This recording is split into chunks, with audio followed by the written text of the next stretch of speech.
Assalamualaikum warahmatullahi wabarakatuh. Saya Jasmin dari Desain Komunikasi Visual 3 akan menginstal ulang Windows 7. Buka Virtualbox, klik New, isi nama yang akan digunakan, next, kapasitas RAM 1000 MB, next, lalu klik Start.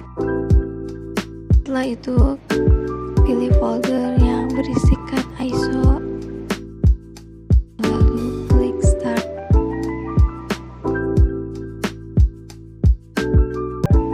Lalu kita tunggu, sedang proses.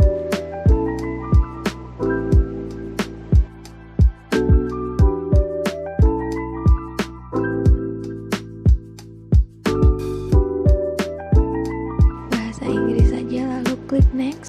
Klik Install Now.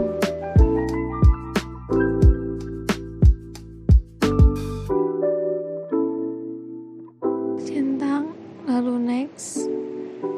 Kapasitas RAM-nya, lalu Next. Tunggu hingga instalasi Windows berjalan.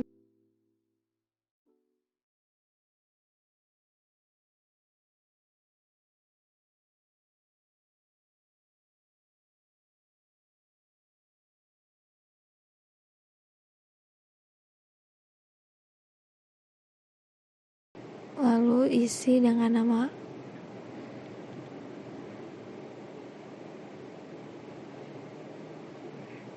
next. Kita next, ask me later, next, home network. Kita tunggu saja.